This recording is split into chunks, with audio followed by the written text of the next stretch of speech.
Hi, and thanks for joining us. This is episode 5 of this series. My name is Benjamin Brain, and I'll be your host for the next 60 minutes or so, and this is the truth about business.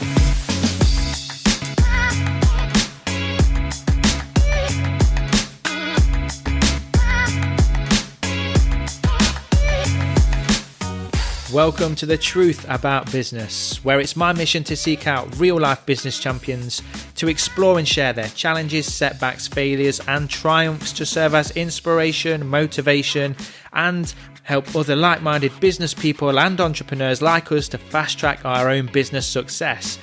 In today's episode, we speak to Estelle Read. Estelle is the sole owner of beee, spelt B with 3 E's, and runs her home-based business from Lount in Derbyshire. As a seasoned and highly knowledgeable executive coach and trainer, Estelle works with businesses of all shapes and sizes and the executive teams within them. And it's her mission to bring out your brilliance, something that she believes is within every single one of us. This was a fascinating interview, and for anybody that's listening who feels that they have so much more to give but just cannot seem to unlock their full potential, this is most definitely one for you. So amongst many other business gems included in the interview, my own top 3 takeaways include: number 1, Estelle's journey to becoming her own boss and launching her business. Number 2, why it pays to listen to feedback from others, but always stay true to yourself. And number 3, some of the technologies that are at your disposal to help you free yourself from the mental shackles that are holding you back and become unstoppable. There were some fascinating things we talked about. And there's a whole lot more. Estelle really delivered in the hour we spent together, so get ready with a pen and a pad. To find out more about Estelle, you can find her at our company website, which is beee.company. Again, that's B with 3 E's. Or you can find her on LinkedIn at Estelle Read, spelt ESTELLEREAD. You know, success leaves footprints. So let's take a walk with executive coach and trainer and a literal magician of the mind, Estelle Read. Estelle, welcome to The Truth About Business. Thank you for taking the time to share your experiences on the podcast with us today. Thanks for having me. I'd like it to take it back to the earlier years of your career. We know that you're an executive coach and trainer, but when did you first realize that you had an interest in coaching? Was it something that you actively seeked out, or was it more something that found you? Well, at the time, I was working as the head of HR for a law firm, and I was working quite closely with my boss at the time, who's a managing partner, and he said to me one day, "Do you know, dear, you're coaching me?" And I thought, oh, right, okay, not qualified, better go off and get qualified. So I went off, trained with a local organisation called Barefoot Coaching, and became a coach. So the coaching abilities you mentioned there, you were coaching without really realising it. Is that something that you feel that you've always had, always from a younger age? I would say that I've always had a fascination in people. I've always been intrigued by people, the background, the story. So I would say I'm probably a natural listener, which is one of the key skills for being a coach. But yeah, I would say that it probably was there in my personal skill set. And when you made that conscious realisation that it was something that you were good at, you said that you went to the Barefoot Coaching. How did you follow that interest from that point onwards? It's quite embarrassing, really, because I messed around for a couple of years. So on my cohort, all my other fellow trainee coaches, they were all setting up their own businesses. But at that stage, I just didn't feel like I'd got the right experience. And so I took my coaching skills back into the workplace. And so I mentioned earlier I was head of HR. I also set up a corporate training and coaching department in the law firm where I was working, and they started hiring me out to their clients. So I started to build up that experience, and then one day we were doing a vision and values culture change, and I started to feel just really frustrated with the organisation I was working for. I really love the organisation, but we just weren't making the changes quick enough for me. And I can remember just spontaneously, although I say spontaneously, in the back of my mind, my husband had said to me, look, for goodness sake, you've paid for all your training, why don't you just set up your own business? And I come from a family of business owners, so it was kind of there in the back of my mind, but had not fully come to fruition. And so I dashed down the corridor after this meeting, sat in my chair opposite my boss, twirling like a little 5-year-old, and burst into tears. And I said, look, I've got to resign. I'm going to leave. I'm going to set up my own business. I gave them 6 months' notice because I didn't want to leave them in the crap. And that was it. Wow. Going back to the firm, and you started the coaching department, was that something that you took upon yourself, or was that a task that they gave to you, having recognised your skills for it? Well, there was quite an entrepreneurial partner who was in the organisation. He was actually one of the first kind of people that chucked self-development books at me and said, yeah, I'll read this. I think you'd be interested in it. And he kept saying to me, I think we could be hiring you out to our clients. And again, didn't really feel brave enough, didn't feel I had the experience. And then another lawyer who was dead innovative invited me to this course. He said, look, it's a bit of a strange one. It's an introduction to something called NLP, Neuro-Linguistic Programming. Do you want to come? And off we go. We end up in the woods in this shed for 2 days, and we do all sorts of weird and wonderful techniques. And I can remember sitting there thinking, this is really clever stuff, and looking at the trainers and thinking, I want to be an NLP trainer one day. So there was that realisation, but they also did an activity where we visualised our future. And again, I can remember sat in the chair thinking about, I want to run my own business. And I remember, and again, another amazing coach, guy called Tony Burgess, said, I want you to imagine what that would be like. What would the evidence be when you run your own business? And daft things, 2 things. One, I'd be able to go for a facial whenever I want. Okay, always a benefit. Yeah. And 2, I'd own, and this sounds daft, an Audi TT. Okay. And those are kind of tangible bits of evidence. And 2 years later, I had both those things. Wow, so it works. The techniques work. So I think we'll get into NLP a bit deeper later on, but just for the time being, can you give a description of what NLP, Neuro-Linguistic Programming, is that right? Yeah. What it is? It's, I would say, in essence, it's a model of communication. So it's how we take things in through our neurology, so what we see, hear, smell, taste and feel. That's the neuro bit. How it goes through our filtering process, so our unconscious mind, our past experiences, and what meaning we associate with that, and then how it comes out as a program. So our program being our state of mind, which then triggers our behaviour. And as an NLPer, you can tweak any part of those different stages. So to a certain degree, we can decide what we see, hear, smell, taste and feel. We can make some choices about that. So take, for example, I came off my personal Facebook page because it wasn't creating a good state in me. It was causing irritation. Or we can change things at an unconscious level, so we can change the way in which we're filtering things, so we can change values and beliefs and past experience through NLP patterns. And then the final piece is we can change our state of mind, and we can also change our behaviour, so how we choose to interact with people. Okay, I'm intrigued now. So we'll get a bit deeper into that because it's really interesting. So how does NLP, I suppose it's a case of your perception is your reality. Yeah. And everybody perceives their own reality. Absolutely. But how can you apply, or what are the benefits that you've seen of applying NLP in the business environment? For anybody that's listening now, that's a business owner, entrepreneur, wants to start a business, what sort of practical uses could NLP have for them? Well, there's a lot of talk out in the personal development community, and has been for, over a decade, about emotional intelligence. And in fact, I've done a vlog on it today because I think it's the difference that makes the difference. And they did a survey, and they reckon people with high emotional intelligence, average IQ, earns, I think it's something like $26,000 more than people who don't have emotional intelligence. And I would say that NLP fits as part of that. So when I'm working with businesses, take for example, I'm working with an organisation at the minute, NLP has been a fundamental part of that manager, leader as coach programme. So we've been raising awareness of what's in their map of reality. So, actually, what outcomes are they getting?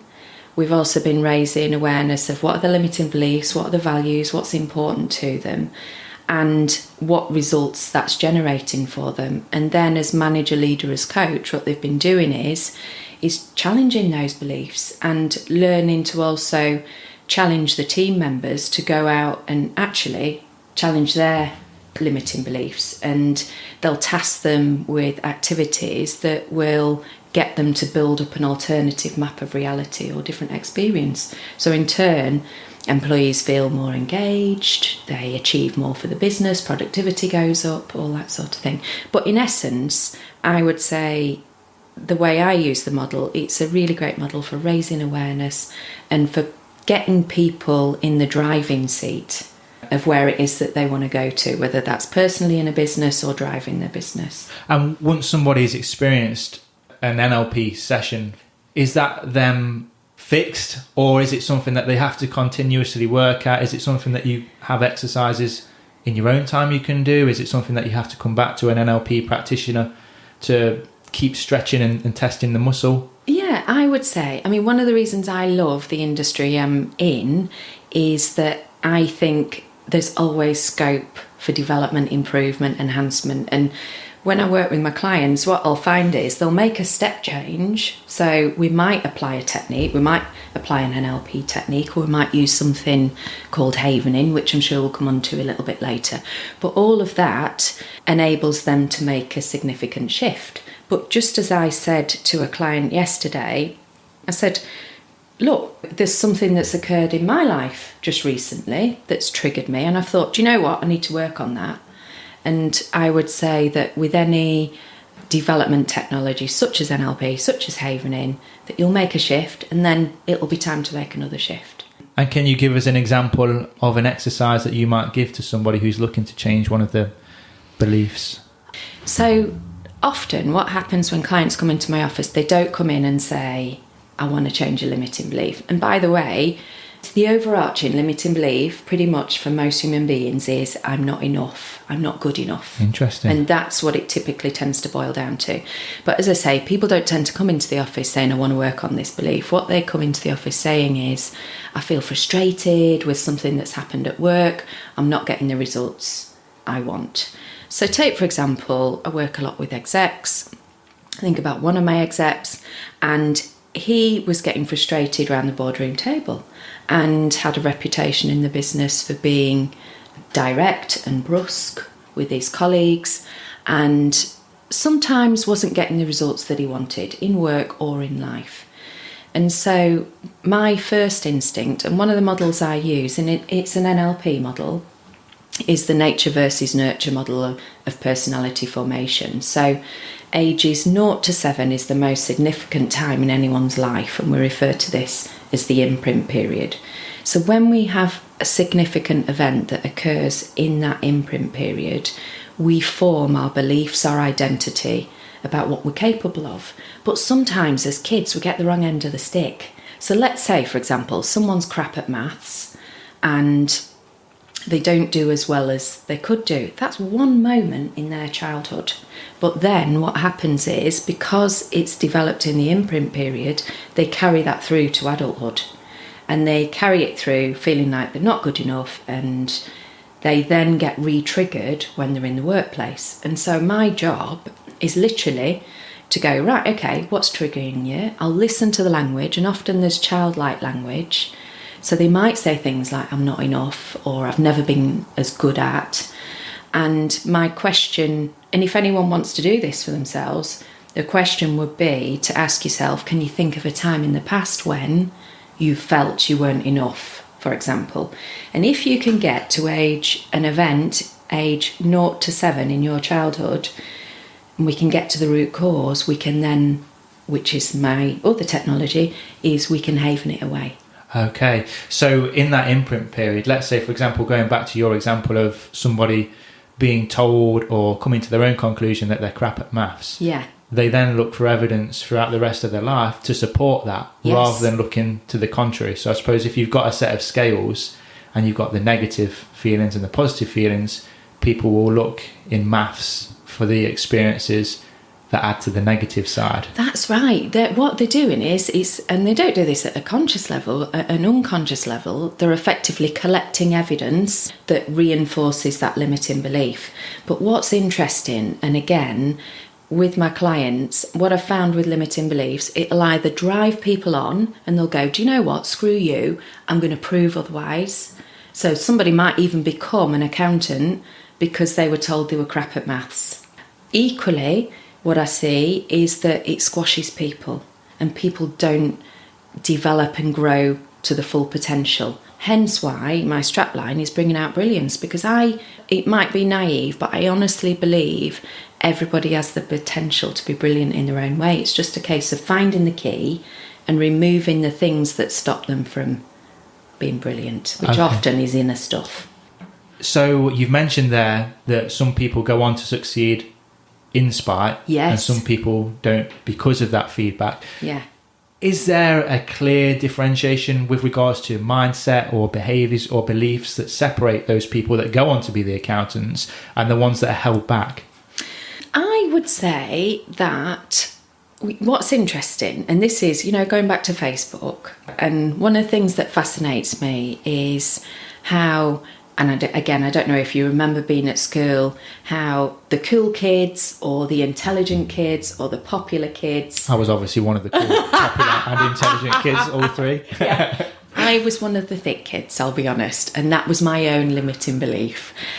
And I look at their lives now and I think, actually, do you know what? You've not done a lot with your life, because there was no need for you to, you weren't satisfying a need at any level. So I was driven on because I underachieved. So that propelled me to do well. But equally, you could say, who's got it right?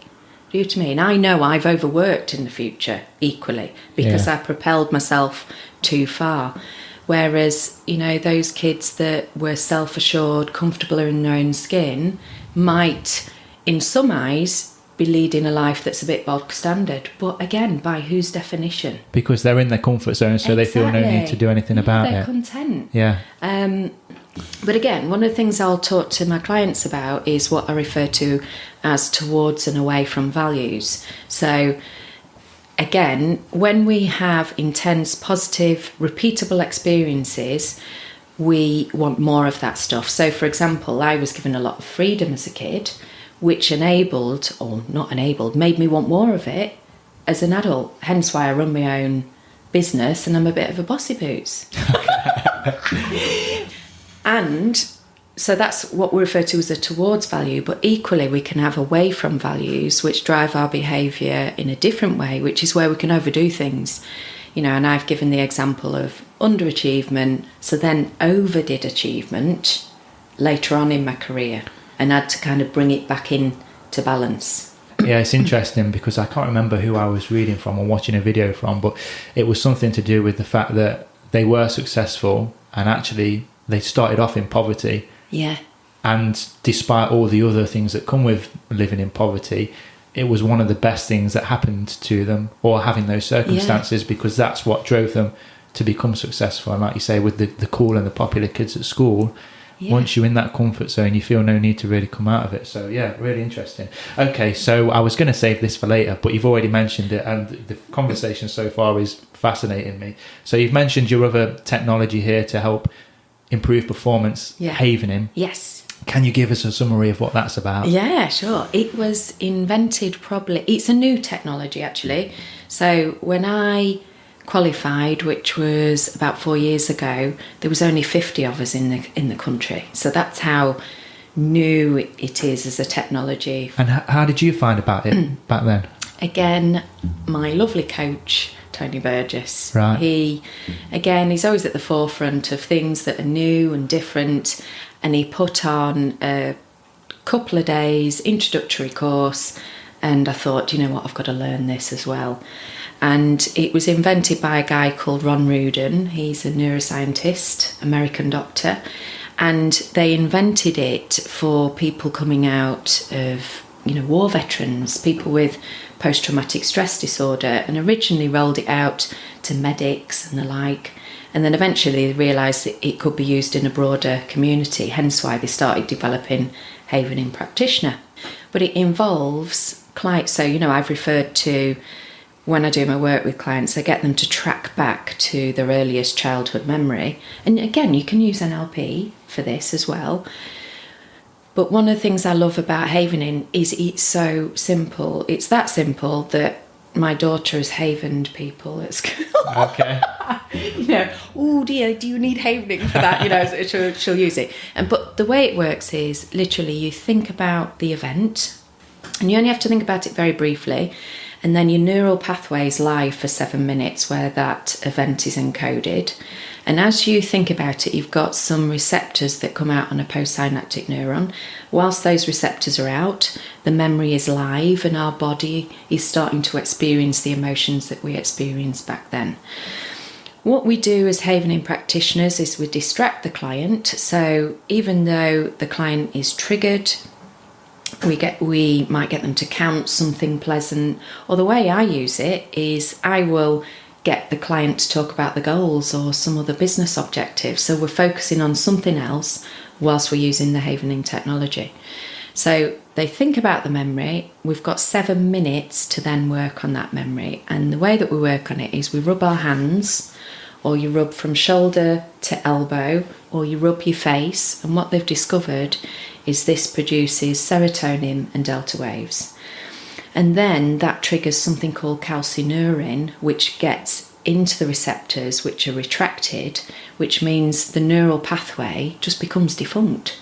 So often what happens is, and a bit like the guy I was working with yesterday, we went from dealing with a very emotional event. He said, actually, talking about this is making me choke up a bit, to by the end of the session, after we'd havened it and we'd got the emotional score down to a 0, he said, it's just like water off a duck's back. It feels factual as opposed to there being any emotional content.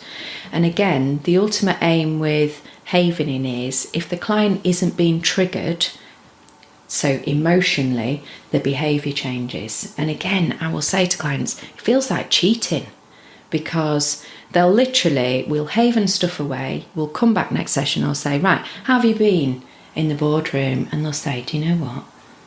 I was absolutely fine. I didn't feel myself. So again, when we're triggered, it can feel like a real compulsion to behave in a certain way. You're not in control of your state? Not in control of your state or your behaviour. Yeah. Once we've havened it away, it becomes a choice. Wow. So you decide. And yeah, I've heard people say, I just sat back and I didn't react in that old way. And again, that's why it just feels like cheating. And there's some real scientific explanation behind that as well. You've talked about all the things going on in the brain. It's amazing. And so is there a transformation, either having used or practiced NLP or Havening on somebody that stands out to you the most? Is there one that's really not surprised you, but somebody who's made a big transition that stands out from your history? Yeah, sure. I remember it was one of my very early clients, and in fact I used EFT. EFT is emotional freedom technique, and Havening was based on EFT, so it was in the early days. And I'd been sent a lawyer to improve her performance, and the managing partner said to me, look, if you don't turn her around, we're going to sack her. So it was like, no pressure. Okay. The starting position was she was bringing in 4,000 a month, and the business needed her to be bringing in 12,000 a month. So they've got quite a big shift. Gap, yeah. And when I met this person, and if I said she was a commercial litigator, now your commercial litigators are the lawyers that have teeth. They're going into battle with businesses. Okay. And she shuffled in with a cardigan, sat down, looked like she was really lacking in confidence. And I said, look, we've got this target that we're going to be working towards. I said, what do you think the causes are? And quite quickly we got deep fast, and she said, look, I just don't feel good enough. So here we are again, back to that belief. And I said to her, can you think of a time in the past when you didn't feel good enough? And she said, yeah, first day of school. The teacher said, what letter's this? And teacher held up letter A. And she was brave enough, because think about what it's like on the first day of school to not only put your hand up in front of your peers, but to answer a question. And she said, that's the letter A. And the teacher said, no, we don't say that in this class, we say ah. So, again, does that mean she's not good enough? Of course it doesn't, but in that child's mind, that's how she felt. And it was a pattern that had followed around in life. So again, in those days, we used EFT to clear it up. There were some other things that we did. We did a bit of time management coaching. So we looked at how she recorded her time, how she organised herself, and various other bits and bobs. But she went from 4k a month to 16k a month. And she was the best fee earner of her age group and her level of post-qualification experience. So it was the belief that was getting in the way of her performance. Wow. And what's really striking me here is your childhood experiences have such a huge impact on who you become for the rest of your life. Yeah. And that can be quite a scary thought, because people may lead themselves to the conclusion, or I suppose use it as an excuse, well, this was my childhood, this is what happened, so that's why I am the way I am now. But actually, the light at the end of the tunnel is that you're saying, well, actually, regardless of what happened to you in your childhood, there are techniques and technologies and things you can do to change those beliefs and attitudes and the way you perceived those experiences, so you can change and you can become the person you want to be. Absolutely. And this is what I love again about this industry, and I talk about it often, about it's like having an eraser. You can just rub out the bits that are not working for you anymore. We've gone slightly off tangent from where I had planned the interview to go, but we're definitely going to get into this. But that's some really fascinating stuff, and it's got me thinking about so many different things. A few things I might ask you to haven after the interview. No. But so going back to the business side of things, then you mentioned earlier when you first set up beee that it was really the encouragement of your partner who recognised that you got these skills in coaching, you'd spent the time and the money on the courses. From you making that decision of I'm going to be a business owner, to handing in your notice at your current place of employment, what was the time frame between those roughly? 6 months. Okay. And it was hell. It was really hard. Did you feel guilty going into work knowing that you were going to be setting up your own business? I was completely honest, because one of my values is honesty. I said, look, I am leaving, I'm going to be setting up my own business. I was quite straightforward. I said, but equally I don't want to leave you in the crap. So I'll help you recruit someone. And in the evenings, I started setting up my own business and I started building up my client base. So I saw a lot of people for free initially, because I wanted testimonials for my website. I was putting my website together. I started doing my business plan. I was out networking. So it was tough, but actually when I started my business, I went from paid employment to paid employment. It was literally like starting a new job, but it was my own thing. Yeah, okay. And so when your partner said that to you, was that a light bulb moment where you were instantly certain that this was the path you were going to go down? Or did you have a few days to think about it? Or how did you feel at the time? Oh, my Lord. I thought about it. Well, I told you I've been procrastinating for 2 years. All my mates on my coaching course, they were all being brave, setting up the businesses, getting offices sorted. And I felt like a real wuss. And again, as part of my training journey, I went off and became an NLP practitioner. And I was off again on this weekend or week away, and we did an activity. It was an NLP activity. We did a timeline activity, and I imagined what it'd be like to set up my own business, and it made my hair stand on end. And I thought, you know what, this is for me.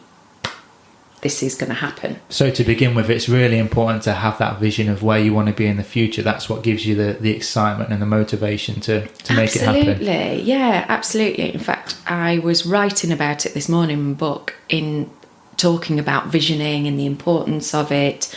And because quite often, you know, when I go into businesses, they won't be clear about what that destination is that they're heading towards. But they say, what's that old adage? A dream without a plan is a nightmare. And that is so true. Okay, yeah. In that it's okay to dream. So yeah, do your visioning, but you absolutely need a plan behind it. So that's what I spent 6 months doing when I was setting up my own business. You know, I knew what I wanted, but I needed a plan to be able to deliver that. Because again, you know, we weren't going to be able to pay the mortgage if I didn't bring the money in. Yeah, my husband worked as well, but it was a case of, right, you know, let's get down to it, and I've got to start earning some money. Going back to that moment then of handing over your notice, can you remember how it felt leading up to that moment? Oh, I was absolutely bricking it. Well, I was upset. I was a combination of frustrated with the last meeting that I'd had. And I remember my boss saying, "Do you know, dear, you were just a bit too advanced for us." Okay. Because I could see the potential of this business and I could see where it could go, but I was coming up against blockers. So I went into that meeting with frustrated, but then really, really apprehensive, because I didn't want to let my boss down. But once I'd said it, I just felt absolute relief, and I knew it was the right thing, and I had no regrets. It's the hardest thing for me was resigning. That was the hardest thing. Once I'd done that, I was like, right, action stations, let's get on with it. Yeah, and from that point onwards, you mentioned that you'd started to build the business in your own time. Yes. Which is a common trait of a lot of the guests that I've talked to so far. And also what is quite a common occurrence is that you were doing work for free, like you say, to build testimonials. You were going networking to start building a phone book. How important do you think that was to contributing towards your success after that? Absolutely. I mean, as I say, I went from paid employment to paid employment, and you know, I literally started the first day of business and went straight into another business. I was so lucky because I was guaranteed so many days a month. It was routine work. It meant I had regular income. And yeah. Did you find it a challenge being full-time employed and having a lot of responsibilities and accountabilities in your job, and also building the business up in your own time? Yeah, it was knackering. But also I saved money as well, because I knew that the first year of income probably wouldn't replace my salary, although it did in the end. But that we had to prepare for that, so it was tight financially, and it was tight emotionally and physically. And what was the reason behind giving yourself 6 months? Was that part of the planning period? Was that the time that you'd worked out you'd need to build up enough of a client base to be able to start on your own? It was both. It was to suit I didn't want to leave my employers high and dry. I felt I owed that to them, and it served me very well. And what day did you officially open as beee, full-time employed? Oh, I can't remember. It was something like the 2nd or 3rd of January. What day of the week? Was it a Monday, Wednesday? It was Friday? A Monday. How had you felt on the Sunday evening? I'd just been away on holiday with the family, and I was in that bit of no man's land. You know, when you finish for Christmas and then you go back in January, and it felt surreal. It just didn't feel real at all. But I can remember, and again, it's daft when I think about it, feeling excited about today I can choose when I walk the dog. Yeah. And I'm going to walk the dog at lunchtime. Can you remember how it felt on the first day? Can you remember some of the things that you did, how it went, what the feelings were? I can remember pulling up to the client and feeling really nervous and apprehensive about what I was about to do. But once I got in, it was like, yeah, this is just another job, only it's all the things I love and I'm passionate about. So it's a bit like this interview, you know, I was a bit apprehensive about doing it. But once you get into something, before you know it, you're doing it. Yeah. Aren't you? Okay. And so those first 12 months then, from the day beee was officially launched, first day of business, for the next 12 months, how did it go compared to how you planned it to go? Did it stay on track, or did it go off on all kinds of different tangents? I would say it did go off. You know, the road to where you're heading often can be a bit of a bendy road, can't it? And the more experience I got, I learned some very interesting lessons early on about, I'm quite a trusting person. So take, for example, I can remember being invited in to quote for a training development programme, and all the dates were put in the diary, and then the plug was pulled. So I'd invested time designing the programme and nothing came of it. So all the time, and again, this is part of the growth mindset, isn't it? You have to learn to fail a lot in business, I think. You screw up, you learn from it, you grow, you develop, and you get better and better. And I would say that, and initially in the early days, I did quite a lot of, in inverted commas, life coaching, because again, I needed to get clients and business through the door, and then eventually realign my business towards the corporate sector. And that was always the plan, to build Yes. the client base and move towards the corporate Yeah. sector. And what was your biggest challenge during those first 12 months? Was there anybody in particular that stood out to you as a difficult client? Was there any challenging experiences that you stood out from those early days? Do you know what I mean? I can hardly remember what I did last week. I know the feeling. I know the feeling. Let alone 14 years ago. I remember it as being a really exciting time. I just felt, one of the things I love about running my own business is that you can constantly challenge yourself. And for me, that's what makes life, work really interesting. You can, I get nervous about things, but I'll push myself to do it. And then, do you know what? When you achieve something and you look back, there's nothing like it for me. And again, that's what's normally in a job, I get bored after about 5-6 years and I'll move on to another position. I haven't got bored in this job. I absolutely love what I do. And I think I'm unemployable, and 2, I can't ever imagine retiring. I think as long as I'm physically and mentally able, I'll always coach, I'll always write, I'll always do what I'm doing. Yeah, and it's the old cliche, if you love what you do, then you don't really see it as work, do you? No, it's a hobby. Yeah, okay. And so going back to, again, when you first started and you were bringing the clients on board, be it either one of your free clients or one of your first paid clients, can you remember who they were and how you found them, or how they found you? Yeah, so 2 of my very first clients actually were clients with me when I worked at the law firm. And again, as I was exiting the business, the law firm had no intention of continuing that aspect of the service, so they were happy to hand those clients over to me, and the clients continued and business grew out of that. What was interesting, you were saying, what was one of the challenges? One of the challenges I found in the first, and it was those early days clients, was that I found myself getting frustrated, again, there's a theme, when the business wasn't moving in the direction that it could have done. And I guess as a result of lack of faith in my own abilities, I can remember saying to a client, I don't think I should be working for you anymore. And he said, why? And I said, well, I feel I'm hardly doing anything for you. I'll ask you a few questions every hour and then that's it. And I feel uncomfortable putting my bill in. But again, a lot of what's involved in coaching is listening, asking the right questions, giving people that constructive thinking time for them to be able to identify what it is that they want to do. And the client said to me, do you know what? You're the only person who listens to me in my life. And I was like, wow. And I still withdrew from the contract. And that was...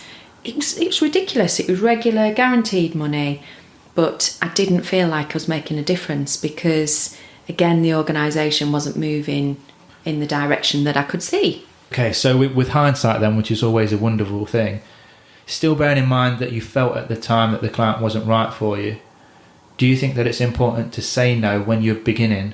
Yes. To clients who you don't think you can serve as well as you'd like to? Yeah, absolutely. Because it's your reputation. Every job you do, your reputation's on the line. And, I will quite happily... I had a situation just recently, somebody emailed me and I said, look, it's out of my area of expertise, and I was able to refer them on. So, yes. I think sometimes people can be almost fearful of saying no to clients because of, I suppose, the fear of the repercussion is they're going to get angry, they're going to slack my business off to everybody. Yeah. How did you feel about saying no to that client, and how did it go versus how you thought it would go? I've said no lots, actually, over the years, and so I'm quite comfortable with it, because I'm not doing them any favours if I try and, fudge my way through helping them. Although I get there's the chicken and egg, how sometimes you've got to build up the experience and you finding your feet in order to be able to help a client. But you do get to a certain point in your career where you think, this is my expertise, this is where I help people, and some stuff just isn't for me. But no, I feel quite comfortable. As an executive coach and trainer, I would imagine there's competition from other competing people in that arena. How did you, particularly in the earlier days, how did you separate yourselves from that competition? What was the reason that somebody would choose you over another competing business? What was interesting, again, quite early on, one of the lessons, I remember when I was having my business card designed, and interestingly, one of my old bosses met up with me for lunch because she was also interested in setting up her own business. Didn't know that at the time. And wanted to plug me for ideas about what I was going to be doing. And I shared the initial design of my business card. I said, what do you think? And she looked at it and she said, oh, it's completely uninspiring, don't like the colours, no. And at that point, I knew I was growing in self-belief, confidence, because I thought, do you know what? That brand represents me and who I am. And do you know what? I am not her, and I get why she wouldn't like my brand. I would say the thing that has separated me from the competition is I am myself. I am really honest, I am straightforward, and I am authentic and aligned to my brand. Some people like it, some people don't, but that's fine. Again, I remember in the early days thinking about my peers. They spent a lot of time online comparing other coaches, and I avoided doing that. And you might say, well, that's naive because you don't know what the competition's doing. And I had an awareness, but I didn't upset myself with it. I stayed true to who I am. And, if you think about even my business name, Bee, it's about being yourself. That's what I believe in. Yeah, that's really interesting because Sarah Moore, who was just on the last show, her business name is Juggling Octopus. Yeah. And when she deals in remote services, so she deals with all kinds of different services for different businesses. But she said as well that at the beginning she shared that name and the logo with other people, and they weren't particularly fond on it. But ultimately, that was what inspired her. That was what she felt the business was about. Yeah. And she stuck with it because it was important to her. She felt it was her personality. Yeah. And it's paid dividends. Yeah. So I suppose it's all very well taking feedback from people, but ultimately you've got to go with your gut and stay true to yourself. Yeah, absolutely. Now, you've been in business for almost a decade and a half. What do you think are some of the attributes that you've got that have contributed towards that success? So I think if you're going to be a business owner, and again, I am a one-man band or a one-woman band. So I think the attributes you need for that type of business are probably different for a bigger organisation. But for me personally, I've got to be organised. And the reason I have to be organised, if I don't organise my clients and get clients in the diary, I can't do my bill. And if I don't do my bill, I can't pay my mortgage. I absolutely have to manage my time really tightly. I could be a really busy fool. I work school hours and I work term time. And in order to be able to do that, I could be off having coffee with everybody, and I get lots of invitations for coffee, lunch, whatever else. But in the back of my mind, I'm always thinking about, well, what is the purpose of that meeting? What are we hoping to get out of that? So if I book an appointment with someone, then it's really important. So I'm really tight on my diary. I'm really organised. I think you have to be tenacious. I think you have to not be afraid of failure. I said earlier, you were constantly dusting yourself off and going, oh, do you know what? That didn't work, but next time I'm going to do this. And that, for me, I think it's what's helped me keep abreast of changes. One of the things I've been doing this year, again, I like to challenge myself. I had 2 BHAGs this year. One was, BHAG is big, hairy, audacious girl. Yeah, we love the BHAG. The first one was to vlog. Absolutely pat my pants about doing that. I'm not kidding. My first vlog, I've got my double chin. I was talking into the microphone like that.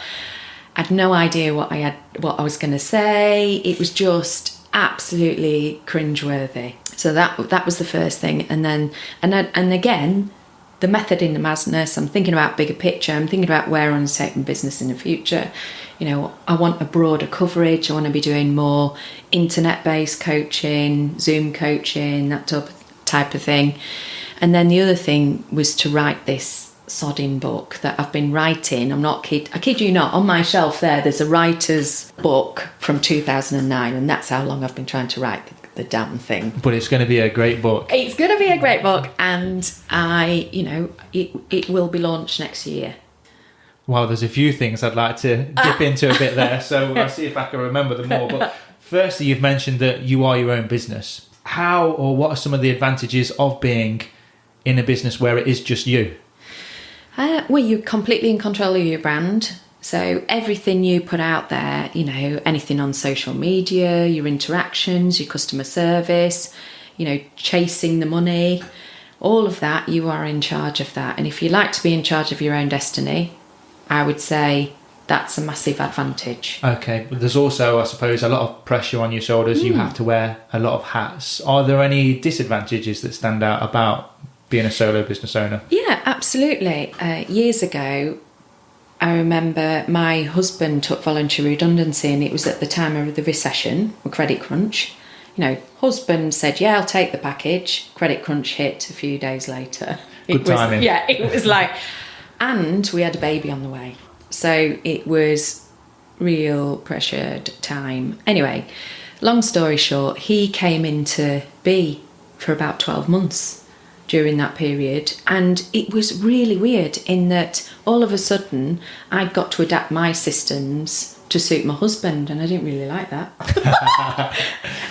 But actually, one of the things that came out of it is that I realised actually I was a bit lonely. And I loved working with him, and he brought different qualities to the business, and he attracted a different type of client. And I would have liked that relationship to continue. But my husband he loves his manufacturing, he loves producing things. So that's what he went off and did. So I would say that there are times when it can be a lonely old game. You're on your own. But I will, even now, I still kick around ideas with my husband. I have a variety of coaches I tap into. So I try and get round it. Obviously, you've talked about there bringing your husband on board, which means you're living with them, working with him. Were there some, if for somebody who's going into that situation themselves, obviously you hear a lot of horror stories about partners who work in business together and it doesn't quite go in a positive way. Are there any tips that you could give to the audience for working with a partner or a husband to keep the relationship and working relationship on track? Yeah, I mean, my husband and I met at work. He was my boss. So we'd been used to maintaining a professional relationship anyway. And I would say that it took us a while to find our rhythm, but I remember at our old house having our boardroom meeting. We'd got Daisy had arrived by this stage, sat on our... And Daisy's your daughter. My daughter, she sat on the playmat and we're having our business meeting. But we were very businesslike. We just used the same skills that we would use, you know, and respectful of one another. So again, that there was just that being professional with each other, being respectful, and using all the systems that you would if you were working for another business. And did you find yourself talking about work outside of the traditional working hours, or did you try to keep it to, you know, business to business and social to social? No, I would say that we spoke about it out of working hours. Interesting. Just as I do now. Yeah. Because my business is my passion, and you know, when we sit down for tea at the table, we all talk about our day. And we take it in turns, and we still do that now. So going back to this vlogging then. Yes. How did you feel about posting that first vlog? Oh, awful. I spent the whole day whittling about it and checking how many views it had, how many likes it had. And it was, I think, even now, it's one of my best liked videos. I think people appreciated my honesty, because again, I was just straightforward. I said, look, I can't remember what I said, something like, oh, I really don't want to do this. Yeah. But you know, the thing with me is that fundamentally, you know, if I think about my purpose in life is to help other people, other people to be brilliant. And so that's what helped me to get over myself. I just thought, do you know what? I've got some things to say. This is quick and easy, and you know, it's a vehicle for doing it. And it has got a lot easier. Although I've had a break over summer, and so doing my first ones again, I've been a bit like, Yeah, just to get yourself back into it. And what are some of the tips that you might give to somebody who's thinking of doing the same thing, getting themselves out there on social media, perhaps only has an iPhone, so, you know, you don't have access to all these fancy graphics and everything else? The thing that got me into blogging, I did go on a course, and we were encouraged as part of this course to do a video, and oh my God, it took me months to do it, and it took me days to record the thing. It doesn't have to be like that. What I would say is start small first. The great thing about doing a vlog is I record bits, I press pause or stop, and then I record a bit more, and then I just hash it all together using the iPhone app. And one of the things I learned as part of that course, actually people appreciate rough and ready. They don't want something that's highly polished. They're more inclined to watch something that... more authentic. That is authentic. Yeah, substance over style. Yeah. So that was the biggest thing. And if you are looking at starting to vlog, just go out and do it. Just, you know, keep it short. Again, do a bit of research as to what it is that are looking for. I've seen a lot of vlogs out there, and people are trying to push the services, and it doesn't work because it's not what's in it for your audience. So, you know, always put yourself in your audience's shoes, think about who it is that you're trying to target, and communicate your message to them. I read a great book just recently called Story Brand, and it's all about how you make your clients the hero in any journey. So, and again, in that book, they talk about, if you look at great stories, so if you look at Pretty Woman, for example, the hero in that story actually was Julia Roberts. And again, often your clients will have a problem. So it's your job to make your clients the hero, identify what the problem is, and then provide guidance on what those solutions are for that problem. And that's how I structure my vlogs. Okay, so it's good to have a structure yes. to each video, but obviously approach different topics, not to be too salesy. And I think, of course, posting anything online with you is a scary feeling, isn't it? So just for the fact that you're pushing yourself outside of your comfort zone, which is always a good thing to do, is a great reason alone to get some videos out there and start building your own brand. We've talked earlier briefly about how you mapped out your mission, your vision, and your values. How important do you think that is for a business of any size? And is it something that you think you should have nailed on day one? And what are the differences that you see between the businesses that have it and the businesses that don't? In terms of having it on day one, yes, I think you need an idea of where you're heading. And again, I was writing about it this morning. Otherwise, we end up on a magical mystery tour. And often I'll go into businesses and I'll be called in because they're unhappy with the results that they're getting. And the first step is always to say, right, okay, how have we got to this destination? Let's analyse where we're at. And then once we've done that, we establish, well, where do you want to be instead? What's your position be? What's your vision? And without that, we end up, you know, again, we can end up with busy fools. And one of the pictures I'll show on my slide, I use a Viking ship analogy. And the first picture is, and this is typically how businesses can be, not all businesses, is of a disorganised Viking ship. There's no leader at the front banging the drum going, this is where we're heading. There's nobody saying, this is the destination we're working towards.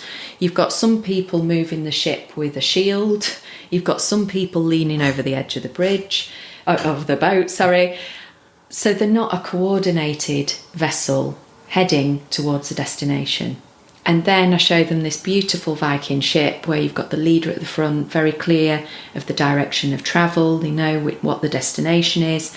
And all the people in that vessel are coordinated and they are rowing that boat in synchronisation. And again, you know, with the best will in the world, of course, organisations aren't like that, but that's what we're aiming towards achieving, is that, you know, don't do something unless it's going to take you towards the vision. Yeah, and I think that's right. If you don't have that BHOG, that long-term vision, you know, one day just seems to draw into the next, and you're almost treading water, aren't you? You're working hard, but you're not getting anywhere. And there's some interesting parallels there between Chloe Maudsley, who's going to be a guest on the show shortly, and she works with some of the top amateur athletes in the country, and so their BHAGs are in 8 years' time of winning gold at the Olympics, and just having that long-term goal, it keeps them ultra focused. They're improving every day on their times, and rather than just, you know, running the same time every day, not really knowing where they're going with it, they know exactly where they're heading, and it's that same sort of mindset that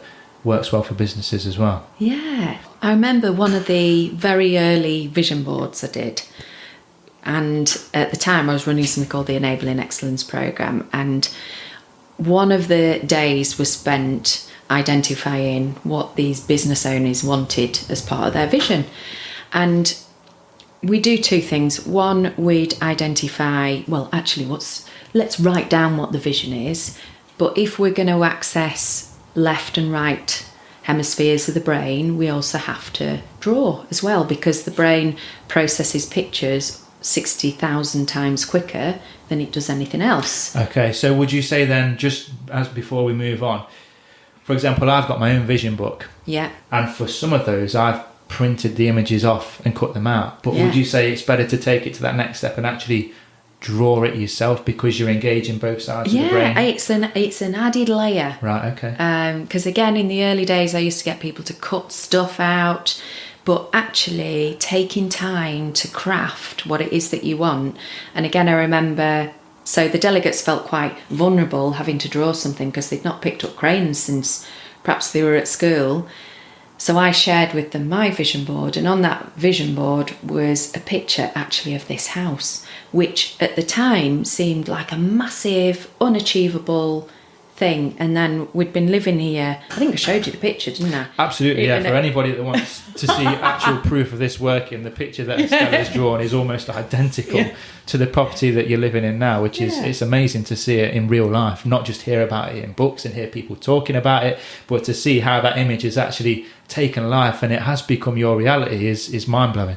But what was weird is that drawing that, program my mind unconsciously, so all the time it's guiding my decisions. And then we must have been in the house about 3 months, and I happened to come across the vision board. It might even have been you, I can't remember, and thought, oh my God, you did it. We're here. Yeah. And I think where some people go wrong with this, and it's, for example, the book The Secret, that gained quite a lot of momentum in the last few years, is that it's not just a case of visualising it or drawing it and then sitting back and waiting for the universe to deliver these things. You still have to go out and put the work in and work every way towards and having a plan. So I think that's where some people go wrong. They think, well, I'm thinking about this, I'm looking at my vision board every day, I've drawn it and nothing's happening. Well, you've got to go out there and make it happen. And I suppose that vision is, like you've said, it is the BHAG for yourself. Yeah, absolutely. And one of the things, I read another brilliant book called Rich Habits, and what I loved in that, it spoke about people that are really successful, what they start with in the morning are affirmations. And that was something that I did last year. I thought it was a load of mumbo jumbo, but actually statistically the studies show that there is a connection between positively affirming things linked to your goals. And that's how I am vlogging and writing my book, and how turnover has massively increased over the last 12 months. Again, reading those affirmations. Can you just give us a summary of what an affirmation is? Sorry, yes. So for me, a positive affirmation is a kick up the bum. Yeah, that's a good way of putting it. Because it is a reminder of the things that I'm working towards. Yeah. So for me, I have it on my iPhone. It's a list of things that I'm working towards. And so I would sit there in the morning, read through my affirmations. And do you know what? I'd have on my list of affirmations, start vlogging, write a book. And it got to the point of irritation and uncomfortableness, to the extent where it triggered my actions to do something about it. So that's where I would use it. And something that you've mentioned there about the affirmations, you said to begin with, you saw it as just mumbo jumbo. And I think with a lot of the things that we've talked about, mission, vision, values, affirmations, havening, NLP, for those that haven't experienced it or seen the massive changes that they can bring about in real life, that's sometimes the attitude that people can have towards those sort Absolutely. of things. But what are some of the benefits that you think a business gains from working with a business coach or an executive coach and trainer? For me, I see myself as a personal effectiveness coach. So it is about getting the best out of an individual. So, back to that case study I gave you before, client came in, was only earning 4k a month. The business needed her earning 12k a month. We removed the barriers that were getting in the way of her achieving that 16k a month. So again, often organisations will say, we've got this individual, they're brilliant, but we need the edges knocking off them. They're not quite where we need them to be.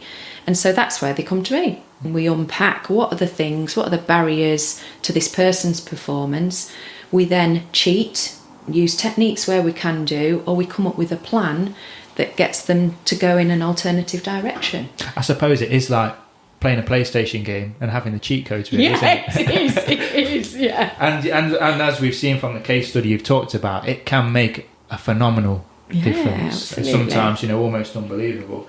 And so you obviously work with a lot of businesses of all shapes and sizes. What are some of the most common mistakes that you see in businesses that stop them from growing and reaching their full potential? I would say I've seen a lot of family businesses that kind of outgrow their infrastructure. I would say that's one thing. That, they don't have the systems, the procedures in place that support the bigger organisation they're working in.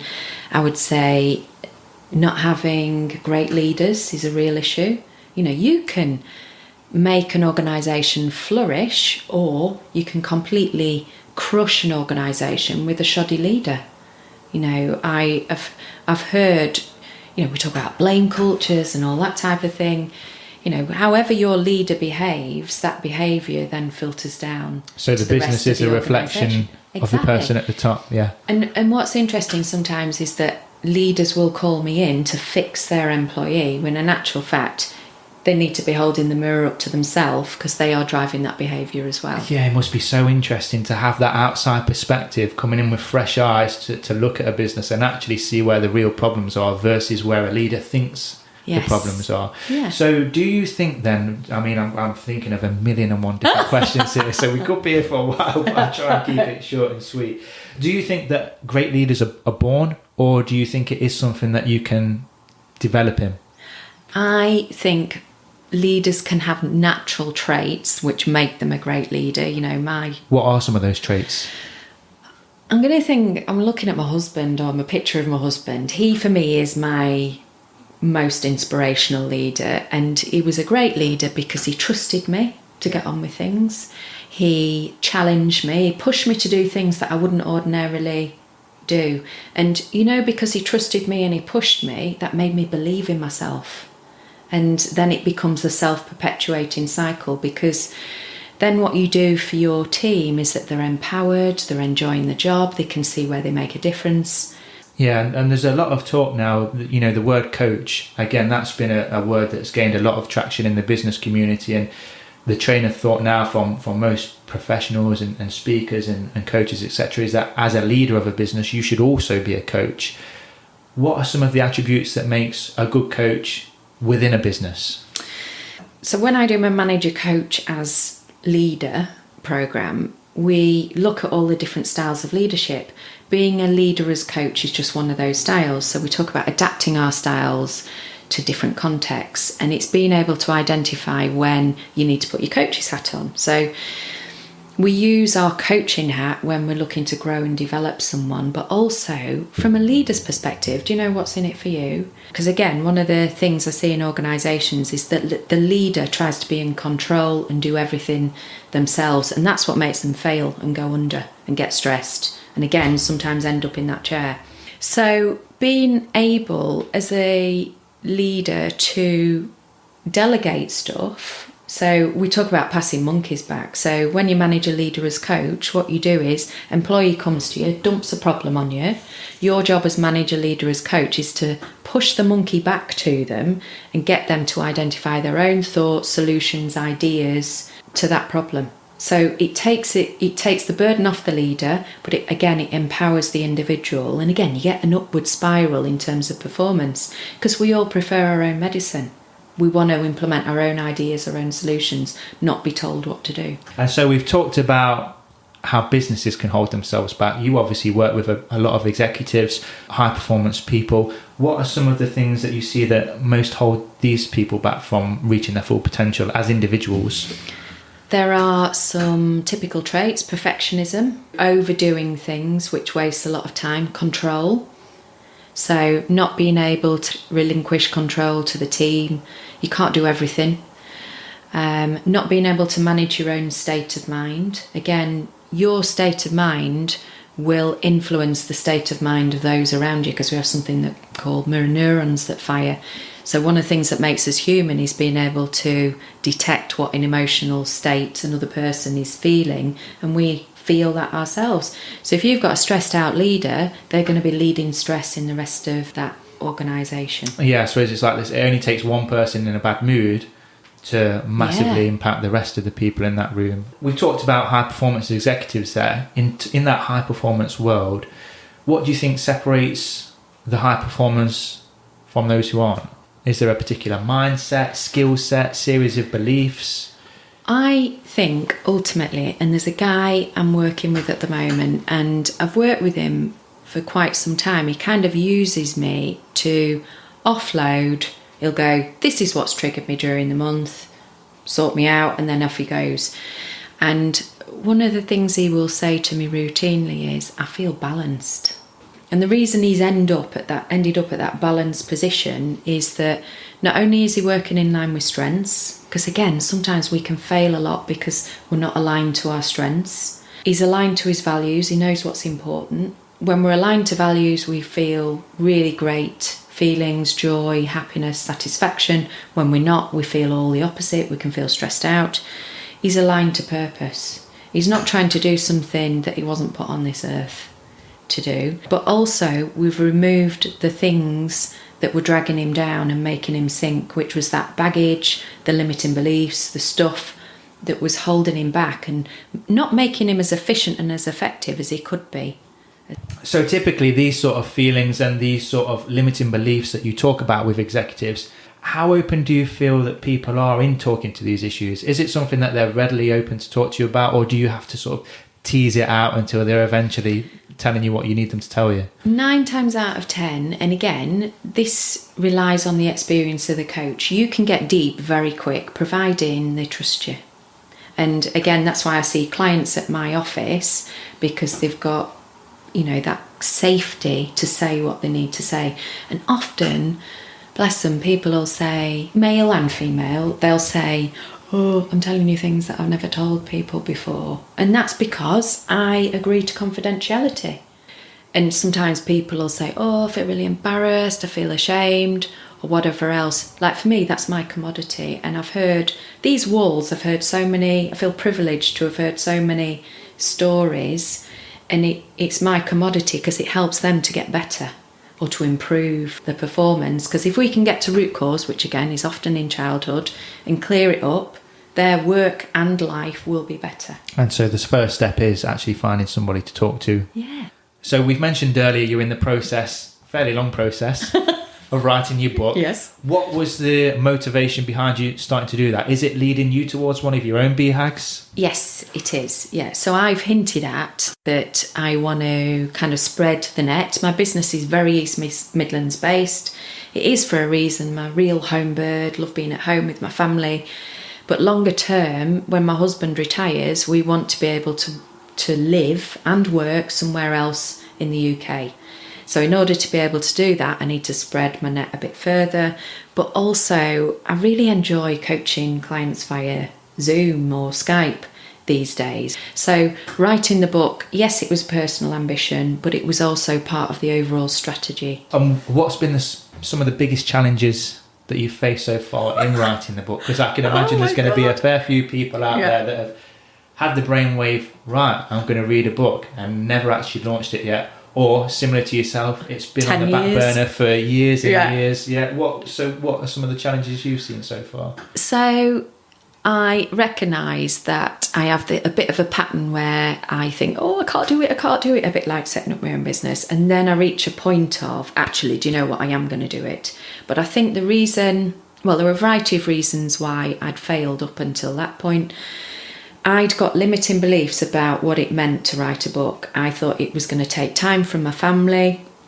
I didn't think I had the skill or the ability, and I was unsure about actually what I was going to write it on. Some of that stuff was, from a practical point of view, was true.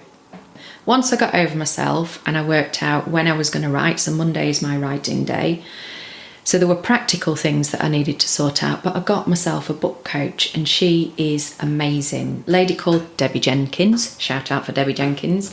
She wrote a book called Gorillas Want Bananas, and it was one of the very first marketing books I read, and I still use her process, and it still gets me business. In fact, her process got her me. So a system is still working now, and just to, like, I've got my coaching session with her tonight. So it's a bit like a sports coach in that she will hold me to account. So I've got to have finished chapter 3, and then she'll critique it. But also I can fire loads of questions at her, so it's been amazing. It's like having a personal trainer, isn't it? Exactly. If you go to the gym and you don't have one, you can just, if you're not feeling in the mood, you don't turn up. Exactly. Where if you know you've got a personal trainer there who's going to be beasting you, then you're going to turn up and you're going to put in some effort. And it's interesting that you also live what you preach as well. You're an executive coach and trainer, but you yourself also have your own coaches and trainers. Yeah, it's that outside, objective person looking in. Okay, so staying on the subject of books, if you could pick one book to recommend to somebody who may be about to start in business, which one would it be? It'd be StrengthsFinder. Basically, it explains that we all have innate strengths and abilities, and you read the book, it explains about the different strengths, and then you do a profile at the end of it. And what it did for me personally, and again, the reason I recommend it to clients is that often one of the things that we're working towards is authentic confidence. So people just being comfortable in their own skin. But in order to be comfortable in your own skin, you've got to embrace your own gifts. You've got to be comfortable with what you're good at, but also go, do you know what? I'm not so good at that, but I don't care because I've got these top 5 strengths. That's interesting. So do you find that people spend a lot of time trying to improve on their weaknesses when really they should be focusing on enhancing their strengths? Absolutely. Yeah, we can accommodate weaknesses. And, especially if it's in the nurture aspect of your personality, we can fix all of that. But in terms of being aligned, you need to be working aligned to your strengths. Right, so we're coming to the end of the interview now, so we'll go for the quick fire round. These are some questions that I like to ask all of my guests. It doesn't usually end up being a quick fire round, but we'll see how we go. So over the last decade and a half that you've been in business owner at Bee, executive trainer and coach, what's been your proudest moment so far, or your biggest success? Do you know what? The thing I love about this job is that whenever I run a training development program, I feel proud every time, but not proud for myself, proud for the delegates and the things that they achieve. And I turn around and you can see that picture on the wall, and that was following a personal development program I ran, and it says on it, "Thank you for helping us turn our invisibility cloaks into empowering beliefs." That was just magical for me. If people are living better work lives as a result of something I facilitated, then I feel proud. Yeah, it must be a really fulfilling role I love to it. I always know, because it makes my hair stand on end, when people are doing great things, and I just love to see people succeed. Yeah, no, and you can really tell that you're passionate about what you do, most definitely, which I think is one of the key contributors to being successful in business. If you're not passionate about it, then don't do it. Yeah, absolutely. So obviously there's ups and downs in businesses. Yeah. We all go through the good times and the bad times. What are some of the ways that you deal with the times when it's not going to plan, disappointing clients that let you down? How do you overcome that? Well, I think I've mentioned earlier, I'm not one to dwell on failure. In fact, I think it's can be a good thing as long as you learn from it. And I will quickly dust myself off, reflect, think about what I do differently, and then take alternative action. And one of my life mottos is there's always something you can do, even if that's choosing not to think about something. It's still a conscious choice. Exactly. And going back to day one of B, yes, knowing what you know now, yes, is there anything that stands out to you that you would do differently if you could? I would probably give myself some reassuring words that everything will be okay. Follow your passion, believe in yourself. Yeah.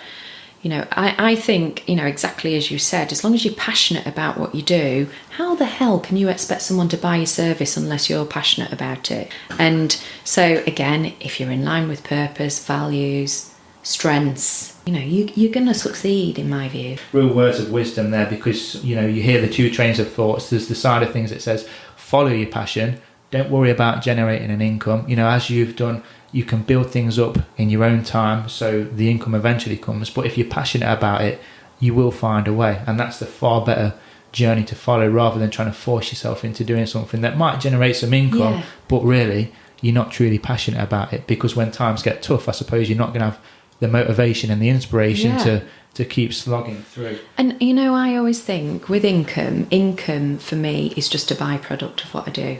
And it's it gives me a sense of achievement, but it's not, it's actually being passionate about what you do, being good at what you do, that then generates that. And what does the future look like for you and B now? Do you have any BHAGs in particular that you're really working towards? Is there a particular client that you really want to bring on board and work with? How's it looking for you? At the moment, I am working on the book, and that is my BHAG at the moment. Sure. And I want to get that completed by the end of the year, published by next year. So that really is kind of taking all my focus and effort. But even now, I can see on the horizon another book.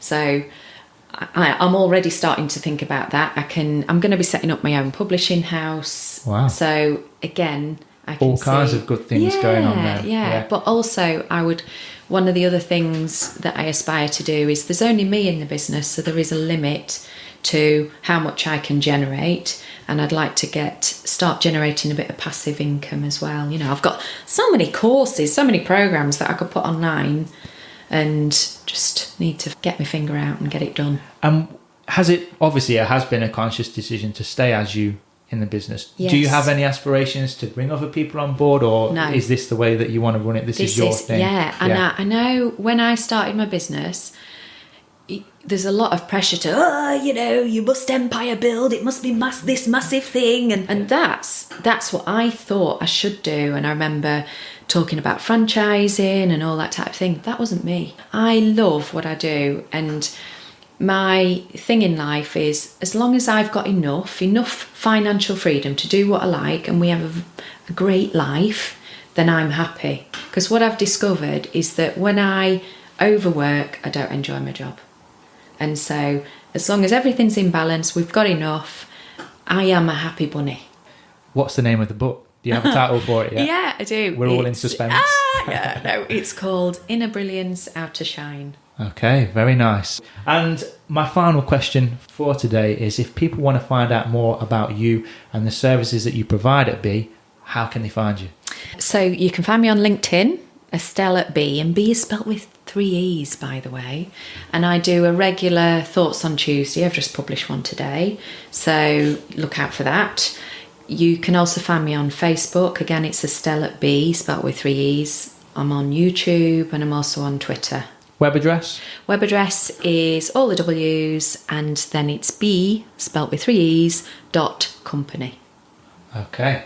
Well, that brings an end to today's interview. Estelle, thank you. Thank you so much for your time. I've thoroughly enjoyed spending the last hour or so with you. I've learned so much myself, and I've got 1,000,001 questions I'd still love to ask, but I know we've got a finite amount of time. So for all those links that you've mentioned there, contact details, etc., they will all be included in the show notes. So for anybody that wants to check those out, head over to benjaminbrain.co.uk and just search for Estelle. So thank you again, Estelle. I'd like to wish you and B the best of success for the future. Thank you. Thanks for having me.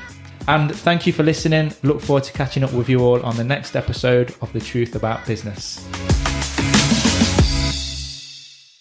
One final thing before you go, if you enjoyed this interview and want to make sure you don't miss out on the next episode with another real-life business champion, make sure you subscribe via iTunes, Spotify, your favourite podcast app, or by visiting my blog at benjaminbrain.co.uk and hitting subscribe. At the blog, you'll also find the show notes to this episode, which includes all the relevant links to the website, social media channels, contact details, and anything else that was discussed in the episode. Just type in the name of the guest, and that will bring that right up for you. And finally, I'm always on the search for great business owners who would be happy to spare just a couple of hours of the time to share their business experience with our audience. So if you know of anyone that would make a great guest, or you'd like to feature yourself, just let me know. Send an email to hello@benjaminbrain.co.uk and I'll reply personally as soon as possible. Also, if you've got any feedback, questions that you'd like me to ask our guests, or any other suggestions, I am definitely all ears. That email address again is hello@benjaminbrain.co.uk. So that's it for this episode. I just want to thank you sincerely for listening. I hope you enjoyed it. Stay hungry, stay fearless, get out there and make it happen.